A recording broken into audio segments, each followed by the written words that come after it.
Hi everyone, welcome to Virtual IoT. I'm here today with Thomas from Bosch SI, Bosch Software Innovations, and he's here to talk to us about digital twins and the Eclipse project, Eclipse Ditto. So Thomas? Yeah, hi there. It's Thomas Jekle from Bosch SI. Yeah, we launched the Eclipse Ditto project last year with the initial contribution, and now we wanted to show in a virtual IoT meetup what are the features of Eclipse Ditto, what are digital twins, how do we understand them, and yeah, wanted to show you if you can use it, if you can benefit from the open source project. So I just start with the slides. Looks great. Looks great. Okay, thanks, Roxanne. So yeah, digital twins go open source. A little introduction into Eclipse Ditto. About the agenda, I first want to give a little motivation. What challenges do we have in IoT when it comes to the backend side mostly? How can digital twins as a pattern solve these problems, these challenges? Then I want to talk about the Ditto model and the rough features of Ditto. I want to give overview how it can be used as a framework for digital twins. I want to show a little demo afterwards. So I hope that will work this time. And then, wrap up, roadmap, and of course, your questions and answers. You can ask questions, I think, over almost all channels, YouTube, Meetup, or Twitter. I think Roxanne has them all covered. That's correct. Just hashtag virtual IoT if it's on Twitter. Okay, great. So the motivation headline, what do we want to achieve? We want to turn physical devices into services, want to treat them like services. Because in IoT development, in IoT, when we at Bosch, for example, develop solutions for IoT, we have a lot of needs and requirements, not only on the device side, but also in the backend. We need APIs for the devices in the backend, which are optimized for the web, because we make web applications, we make mobile applications consuming this data. We have the need to control who has access to these devices and aspects of these devices. We need the ability to directly communicate with the devices over these APIs, but also if the devices are currently not online or only send data from time to time, we want to know something like the last known data they sent, or we want to have a history view on the data. We want to get notified about changes, events. For example, if we have a UI, we want to show such changes, or if we have a backend service running on another cloud or whatever or wherever, we want to get notified if the state of devices change. And we want to also enhance the APIs of our devices with further functionality, which maybe the devices themselves cannot provide. So devices only, for example, provide sensor data, but we want to enhance the APIs with value-added data, which can be computed elsewhere or which can be pulled from the cloud. And that alone sounds quite complicated. I think so. It sounds like quite complicated. And let's find out if digital twin pattern can help us solving those problems and challenges. So digital twins, a short introduction into the term. It's not really like it's a standardized term. Many industrial companies also already use that term. It's not defined as a standard, and other companies do also understand something different than we do under this term. Services like AWS IoT also have synonyms for this term, like, for example, device shadow. There are other clouds which use a similar term, like also shadow or twin. But yeah, mostly it's the same. And for us, it's mainly a mechanism for simplifying IoT solution development. And what is this metaphor? So a digital twin mirrors physical devices in the cloud. At least that's our understanding of it. It provides aspects and services around the devices. So, for example, it provides access to the data of the device or to the history of the data of the device. But it can also provide additional services around the device. So, for example, asking the device for their spare parts list or something like that. The metaphor also includes keeping the real and digital worlds in sync. So when a device is not online for a long time, for example, if you place your e-bike in the winter, you don't use your e-bike, and then it comes back again after some months of inactivity, then you kind of want to sync them with sync the e-bike with the digital twin of the device. And the metaphor is applicable for both industrial and consumer-centric IoT scenarios. So that's maybe the difference we make. We don't say digital twin is a purely industrial IoT metaphor or pattern. We also see that it's in consumer-centric IoT scenarios it can be very useful. But industrial IoT or Industry 4.0, like it's called in Germany, has this term already kind of defined. They speak of a Verwaltungsschale in German, or asset administration shell, and they use the icon at the right side, which is this shell around an asset. Here, for example, the factory, and it's like you use the APIs of the shell in order to access the asset which it wraps, and you can access the device through the shell, but the shell also gives additional lifecycle information to the real world aspect.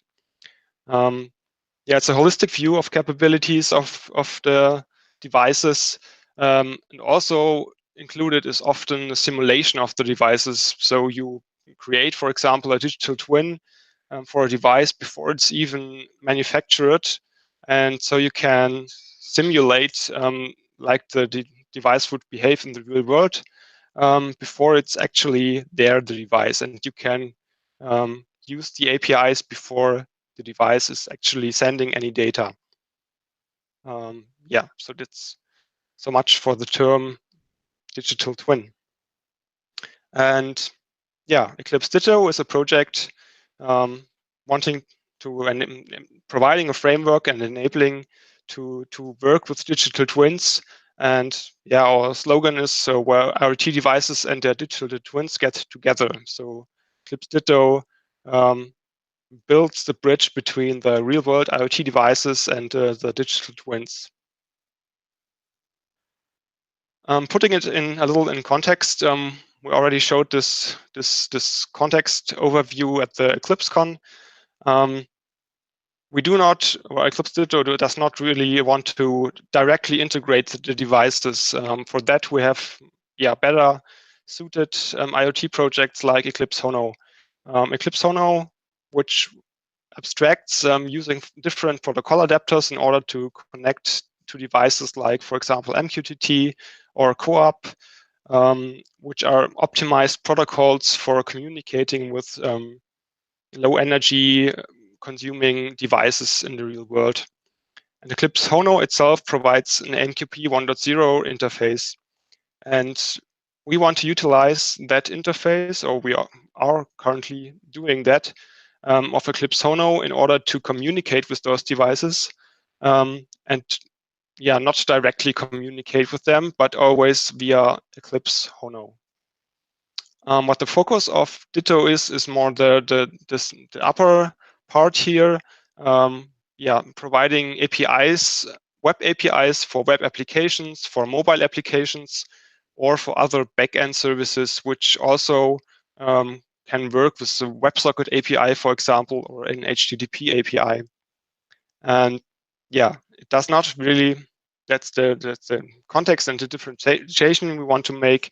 We want not really to directly communicate with devices, but relate via Eclipse Hono. So yeah, what I often get as a question is, what's the domain model? How does a thing or an entity look like in Eclipse Ditto? What metadata is there? And what properties do I have to set? Is there like a connection state and a last seen field and so on? And we have the philosophy of keep it simple and stupid, the KISS principle. So the domain model of Eclipse Ditto is quite easy. It's our main entity is the thing, because we are talking about the Internet of Things. We thought the thing would be a good term for our entity. This has to have a thing ID. This is required. Everything needs to be identified.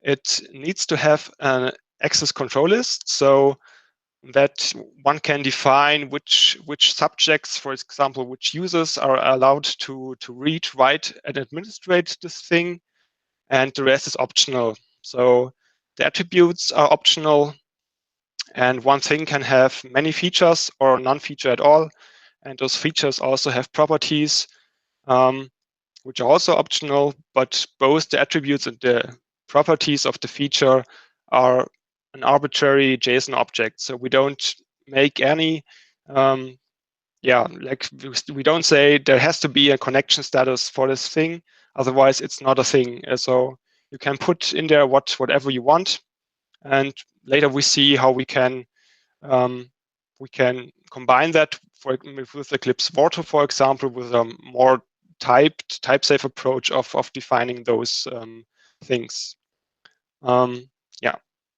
By the way, I have included in each slide, I have included a link to the documentation of the of this slide, for example, in order to dig deeper if you want to.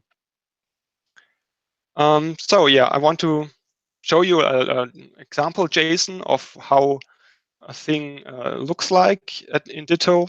So Ditto is really all about data in the JSON format. So all the data we are persisting, all the data we are emitting via our WebSocket, for example, is in JSON format.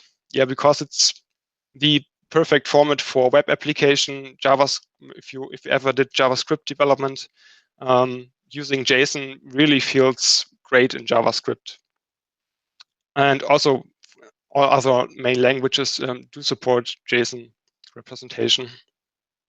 So as I mentioned, the thing ID is the required field for the thing. You need to have an ACL, which includes who can read, write, and administrate the thing.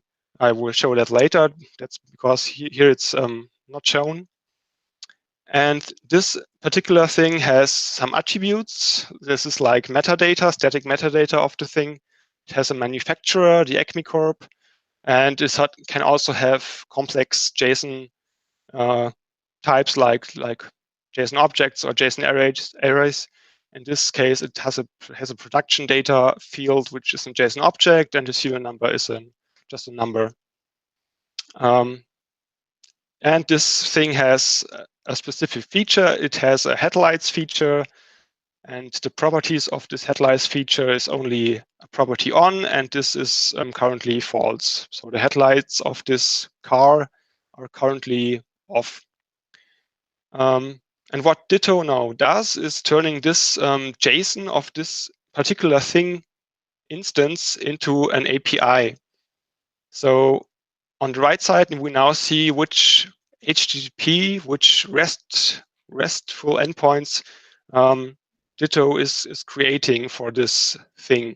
Or it's not actually creating that as in generating, but it just provides the endpoints via its HTTP API. So you can get, put, and delete via HTTP on this resource on API version 1. The name, here's the thing ID of the entity.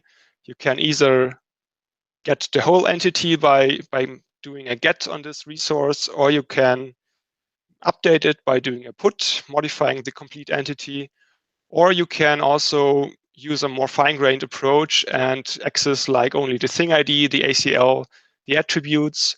It even goes so far that we create an HTTP endpoint for each attribute there is in this JSON.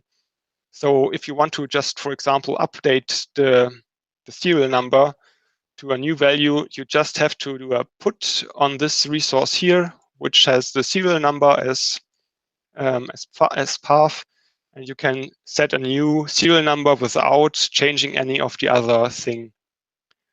And the same goes for the features, and basically for all JSON structure you are putting in here, you can use an endpoint for each hierarchy level, which we create on the fly.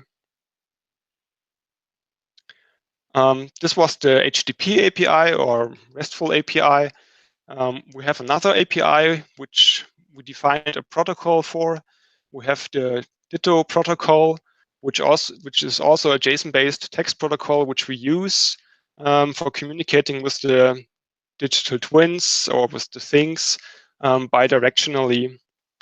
So we have this pattern of commands and events. We send commands towards a thing. For example, you can modify the thing. Then you get a command response, which is also in this format. Or you can subscribe for changes of a thing. So for example, you want to get notified when the properties change of this car we just created. Yeah, then you can subscribe for those changes. You get a topic where it's where the thing ID is included, and it's included what changed. So it was a change on the twin. It was an event. It was modified. There can be some headers like correlation ID, for example. And it shows which path was modified, and it shows the new value for this path. And it also shows in which revision number the thing is now existing. So each change on a thing counts the revision number, increases the revision number by one value. And yeah, towards the next topic, access control. This is the part which I laid out 2 slides before. So yeah, we have this really main concept of Ditto is also controlling who has access to which parts of things. So in that we can add in the ACL here 2 different users, for example, the Ditto user and the Adam user, and they can have different permissions for accessing the thing. For example, the Ditto user may read the complete thing, but he may not write or update any of its properties or features, and he may also not change this ACL itself, because he could just overwrite it and say I have write access now if he had administration permissions for this ACL itself. And we can have a user Adam which has full permissions, read, write, and administrate on the complete thing. So this information, this ACL, is inlined in the thing itself. This is API version 1, by the way. We noticed that this is not always enough. Like you don't always have the scenario when you can say a user has complete access to a thing. He may completely change it, or he may completely read it. You have information in the thing which is sensitive, which you don't want to show all users, but you want to give access to some of the information. And this is why we introduced another concept in API version 2. That's the policy concept, where you can define more fine-grained which aspects, which JSON hierarchies of a thing is readable and writable to different users. Yeah, don't don't be shocked. It's a little bit more complicated. This format, of course, it contains a lot of information. That's also the reason why we have 2 API versions. Is the version 1 of the JSON included the ACL inline, and in version 2 we broke the JSON format of the thing. The ACL is no longer inside the thing, but it's managed as a separate entity, a policy, which has an own HTTP API and has an own identifier. So what is a thing in API version 2 doesn't have the ACL inside, but the policy ID pointing to a policy entity like we see here. And the policy contains several entries, which you can define the label like you want. For example, you can define a label owner, and you can all authorized subjects you can add here. So all the users which should get the permissions which are defined below, you can put them here. And in the resources section, you can say which parts of the thing and also of the policy itself can be read or write by the users defined here. So if you want to do it like the ACL, similar to the ACL, you can just give root access to the complete thing for this admin user. He has a grant for reading and writing the complete thing, and he doesn't have anything revoked. But you, for example, want to revoke that he may write the feature firmware. So, for example, there's sensitive data in the firmware which may only be written by the device which does the firmware update. Then you can revoke that the user here may write to this feature. So if he tries to change the firmware or any properties, any JSON hierarchy below this point, he gets a forbidden error by Eclipse Ditto. Ditto enforces this policy in every API call. And the policy may be also applied to itself. So the admin user may read and write the complete policy here itself.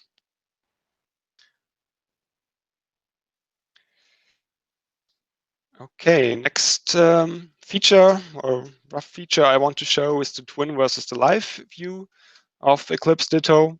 We already saw in the protocol that protocol messages, for example, include this twin keyword in the topic path.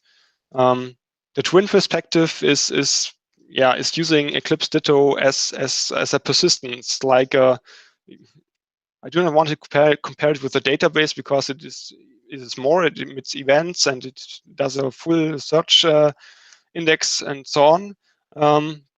But yeah, you could say it is persistence where devices connect, store their last reported state, and applications on the other side can read out this last reported state, and also can get notified about change notifications or about changes in the devices.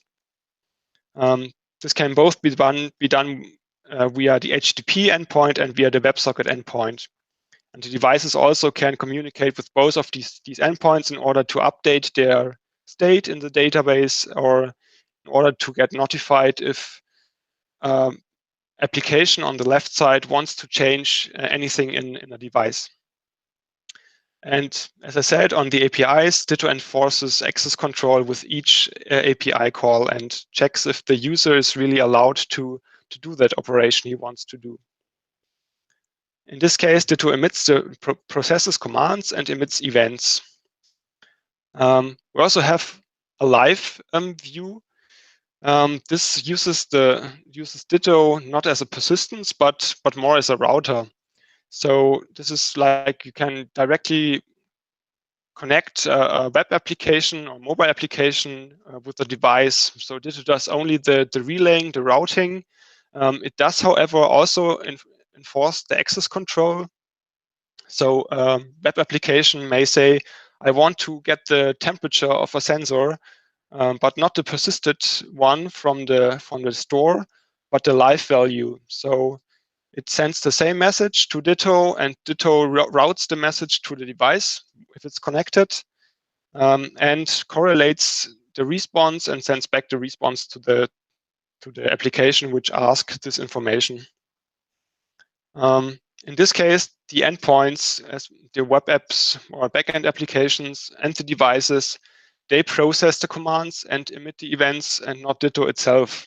Ditto just relays them in that case.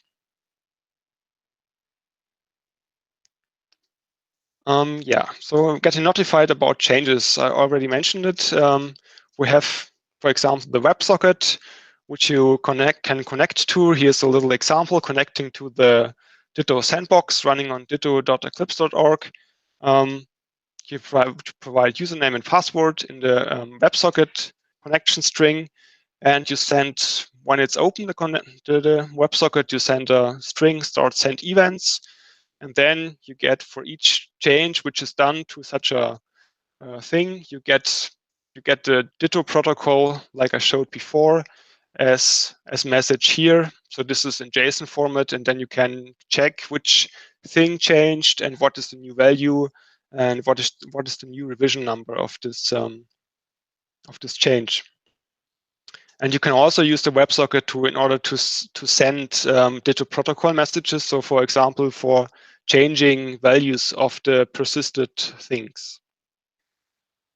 Another way is servers and events. Servers and events is a HTML5 standard. You can use in JavaScript the event source object for that. It has to run on the same domain as the Ditto application in that case. And this is a unidirectional,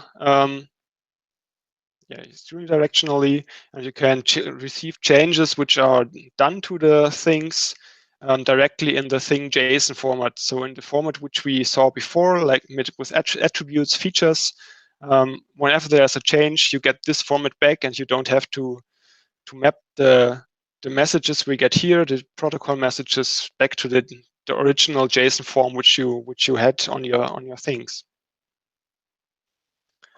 Yeah, so we also have a search feature, because like the Philosaurus here, thinking, oh, I can manage millions of digital twins with this Eclipse Ditto, but yeah, how do I remember all of their IDs? Must I remember all of their IDs? Yeah, don't worry, you must not. Ditto has a search feature, has you covered. So Ditto provides an HTTP API for applying search queries. We utilize the RQL syntax here, resource query language, and you can use like equals, greater, like operations, and you can say, I want to find all my things I have access to, read access to, and I want all of them which begin with acme, and then install, similar to an SQL syntax. And search queries can get even more complex. You can say, I want to combine two different search queries. I want to check for all things I have which have a manufacturer attribute, and I want to also only find those which have this feature headlights, and the property of this feature headlights is currently the on property is currently true. So you can search on both on the static metadata, which does not change often, but you can also search on the device data, which changes very frequently. So if there are changes every second or sub-second, Ditto will always update the search index, and you can always find the current state of your things. You can also apply sorting. So all the results you get, you can sort by something, by the thing ID or by the manufacturer which you which the things have. And you can also do a field projection on the results.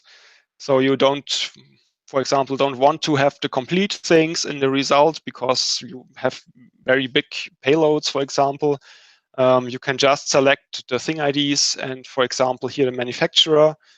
And there are some special fields like underscore modified, which shows on which timestamp the things were modified last. And yeah, with this search feature, you don't have to worry about indexing your digital twin data, and Ditto does all the indexing for you and does all automatically fill this search feature. Yeah, now I wanted to talk about some non-functional features. We have a modular architecture of the Ditto services.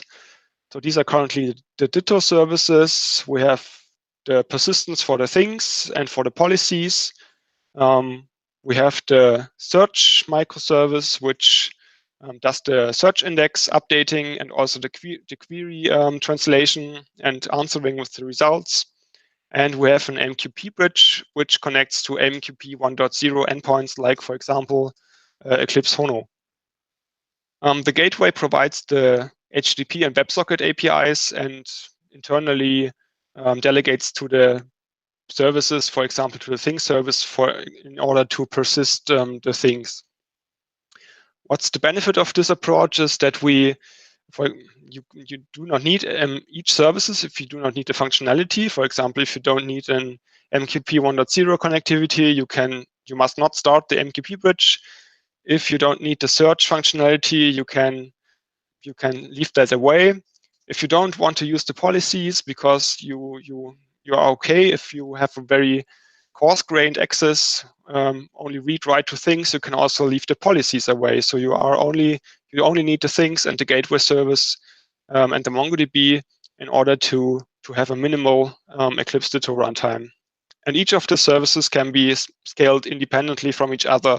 So if you need a lot of memory, for example, for the things microservice, you can just scale it up to, I don't know, 10 instances, scale up the gateway depending on how much WebSocket connections and HTTP connections it has to handle. And this gives us a very flexible architecture here. Yeah, included is monitoring in the services. So we have JVM metrics, which we report to a statsd server, which you can look at in a Grafana dashboard, for example. We have round trips which we monitor. For example, the duration of each HTTP round trips are monitored, and we also monitor the insert times of the MongoDB. How many inserts do we do? How is the performance of the insert rate? And it also comes prepared for operations. For example, we have the DevOps commands with which you can change the log levels of all the services during runtime without restarting the services. So you just can debug at runtime if you have a problem and look into it in the logging system. Yeah, so much for the features of Eclipse Ditto. What we want to establish with Eclipse Ditto is a framework for digital twins, and orchestration for digital twins. So as I already showed, Ditto can be a router of messages via the live channel. I just had a similar picture with a live channel here, which can connect apps, mobile apps, web apps to devices. The same goes for messages. Messages can also be routed to devices and can be routed between all parties which connect to a WebSocket, for example. Ditto just does the routing and the enforcement of access control also here, and it does then the correlation of a command and response, for example, for HTTP requests. And with this feature, it can enhance the APIs of a digital twin by a custom WebSocket consumer.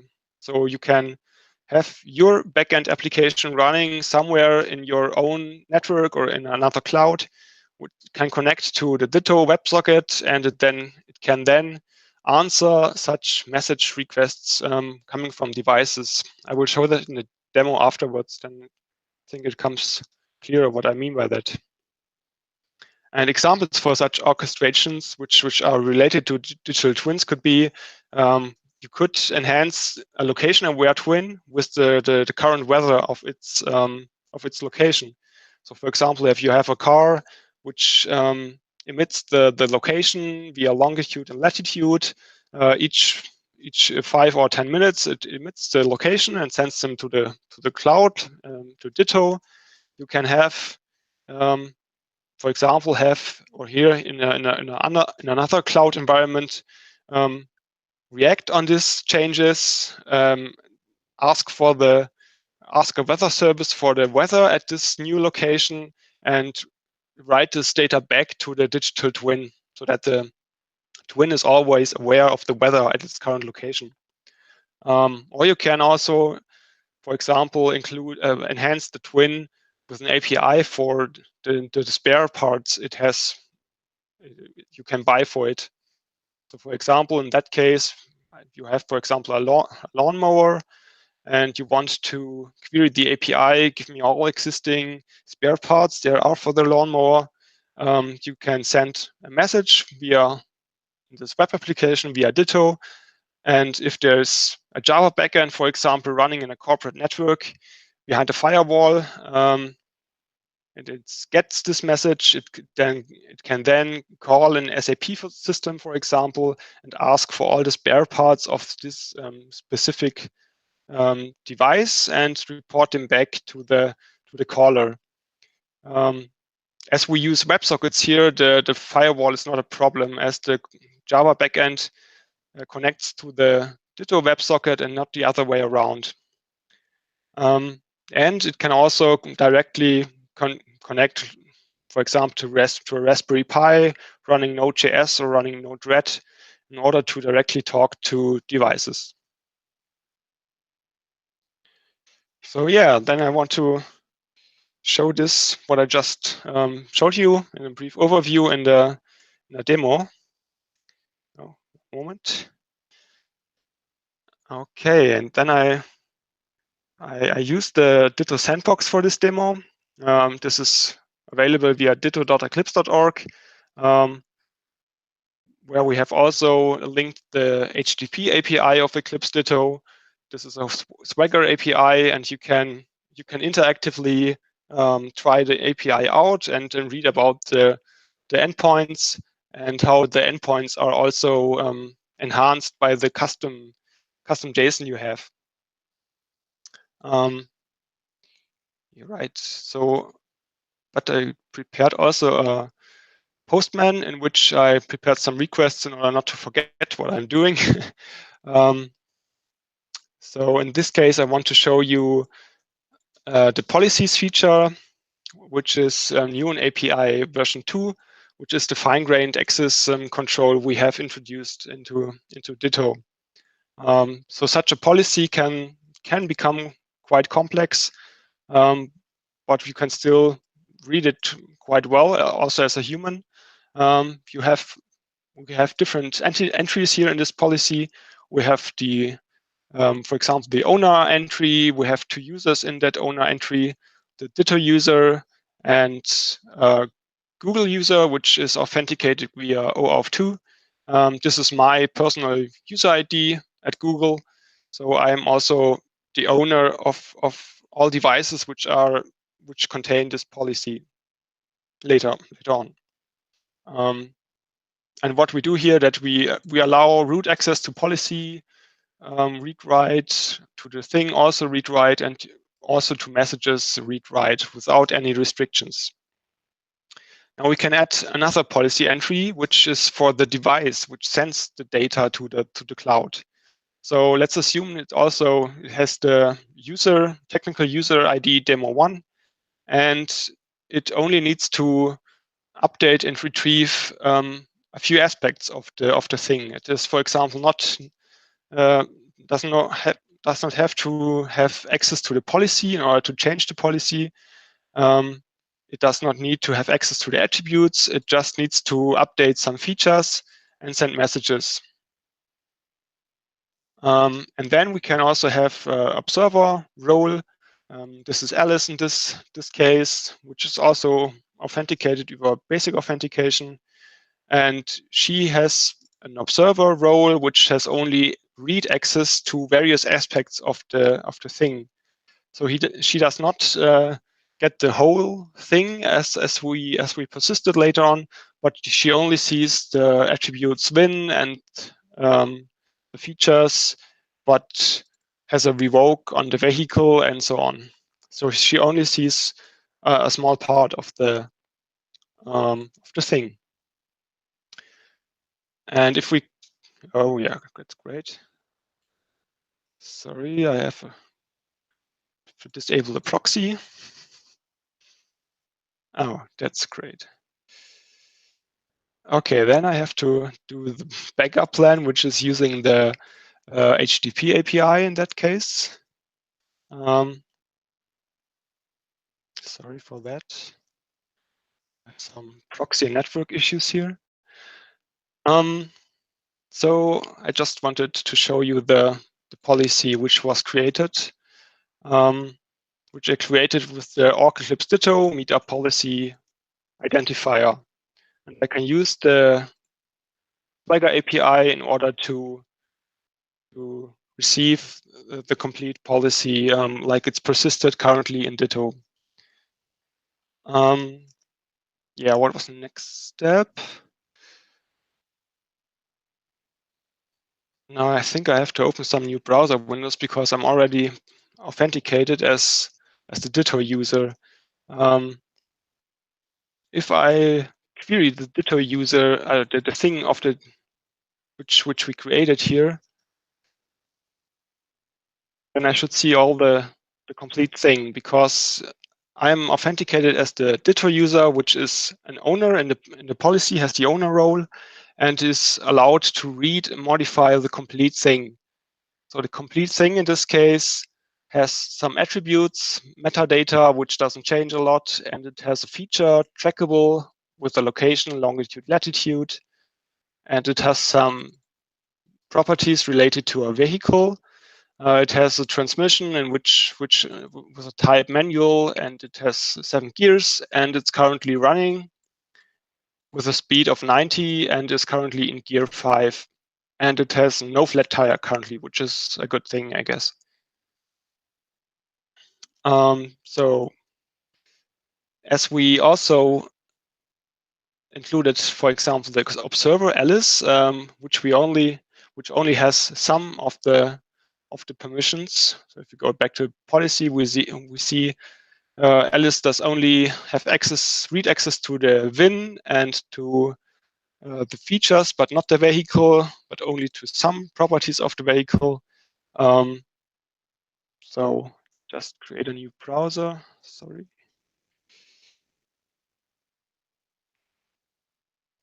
And access the API documentation again with another user.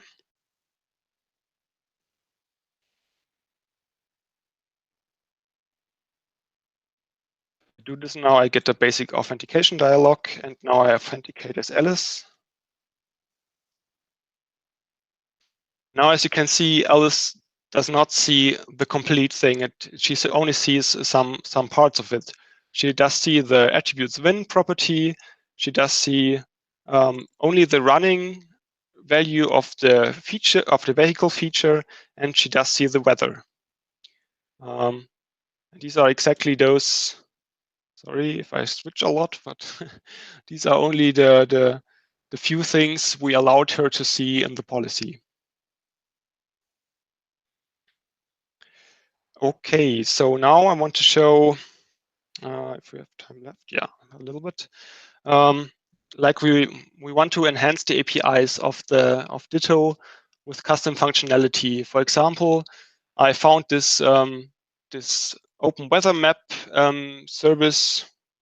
Okay, still no working internet here. I found this service which can retrieve the current weather of a location, for example, Berlin in Germany. And we can now enhance the car we just created in Ditto with this fetch weather functionality. So in that case, we would send here a post message to the feature weather and into the inbox, and send in the body along for which city and for which country we want to receive the weather. I have to change browsers again for that.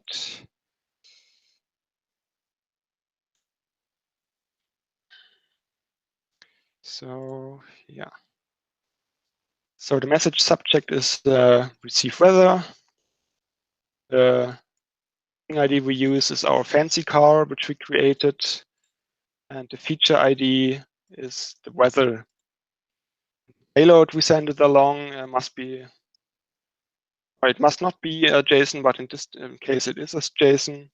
We want the city of Berlin and want the country of Germany.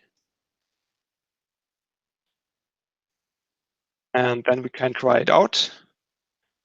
And we receive response, city Berlin, temperature is 0.49 degrees, humidity 50%, and it's clear sky currently in Germany. And how did we do that now? The thing does not know anything about the weather service. The actual device doesn't know anything about it. Ditto also doesn't know anything about a weather service. What we did here is we deployed a Node-RED tool, which you might know from tinkering around in IoT projects, which is quite neat for that. We opened a WebSocket to Ditto, like we before showed in the slides. We have a secure WebSocket with an authenticated user to a Ditto sandbox, and then we parse messages which are coming in here. In this case, we create a JSON from the string message which comes into the WebSocket. We then check if it is the message which we want to process. We go the upper way, and we have another switch which does on the second output matches for the fetch weather topic. And if that's the case, this topic matches, then we do a little transformation of the payload, and then we call the HTTP API of the Open Weather Map and include as query parameter the city and the country which we provided in the payload. And get as a result, we get a response, and we map the response and then only select a few items of the response, for example, the city name, the temperature, the humidity, and the current weather condition description. Those are selected, and we build a Ditto protocol message here, which we send back.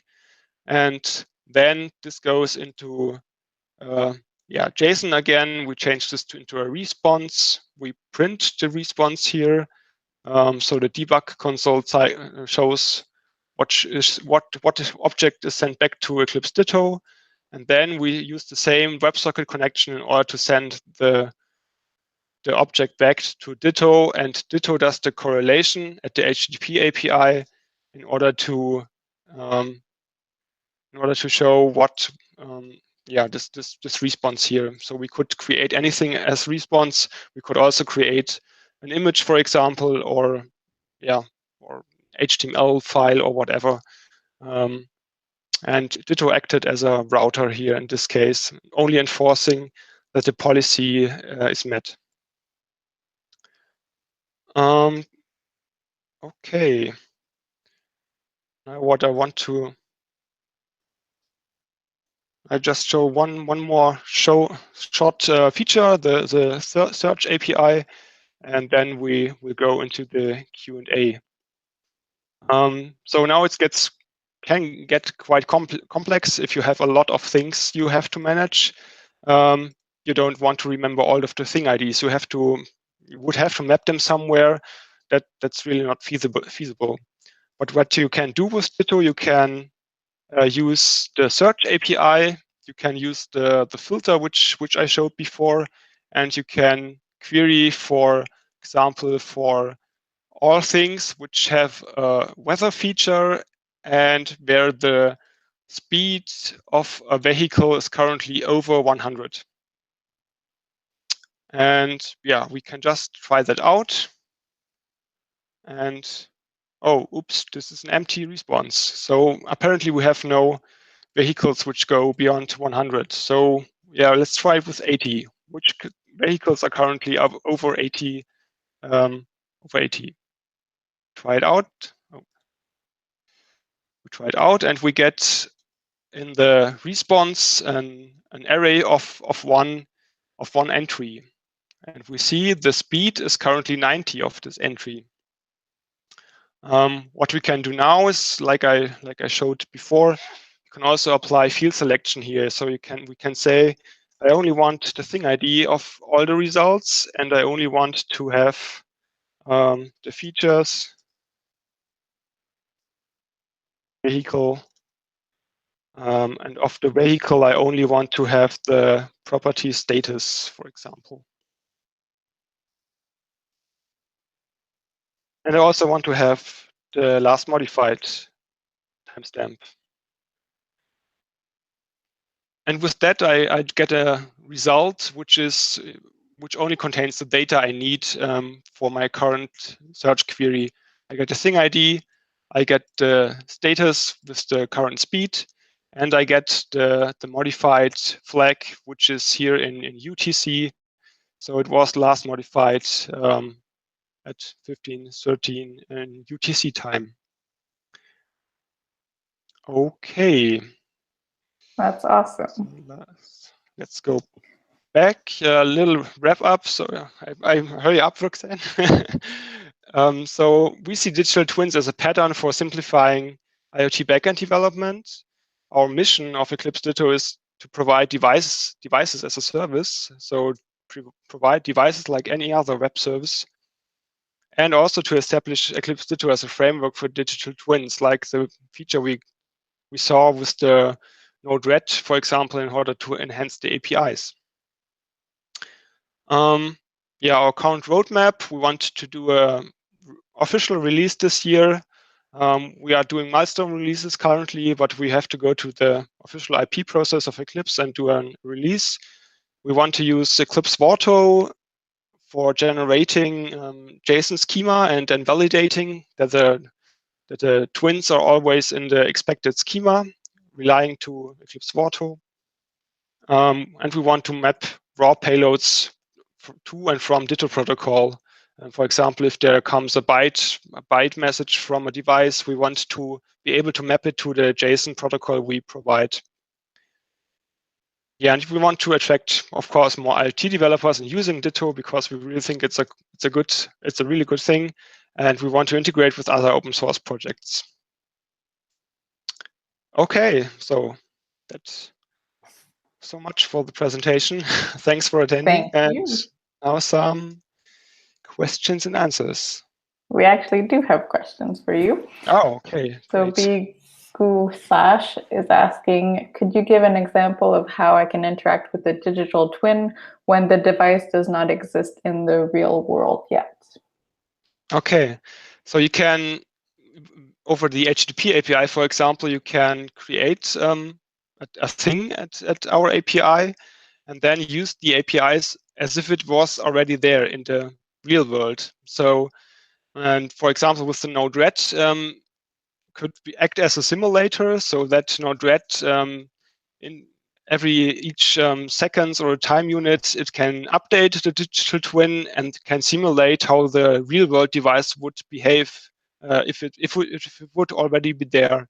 And later on, if it is manufactured, you can plug it in, and then the same ID can provide real data from the real world and no longer a simulated one. Okay, cool. Benjamin asks, can we use Ditto for video and, example, have access to an API that would provide either the live video stream or a picture of the latest captured image if the device is offline? Okay, that's a good question. I'm not quite sure if you can do video via WebSocket. if you can do video via WebSocket, that would be not a big problem, I guess. But we haven't tried it out, and I cannot promise if that's working currently. Okay. Nikila asks 2 questions. Are you following any reference frameworks or documentation for digital twin? No, we're not following it. It's no. We're following not in the sense of we are complying to them. We have read, of course, the documents about the industrial IoT. I don't remember the name, sorry for that. But we have read some documents there and matched a lot of our features we already have to the core concepts of these documents. So we are aware of them, and we from time to time cross-reference them if we are on the right track with our interpretation of digital twins, but we're not following the documents. Okay. And one last question.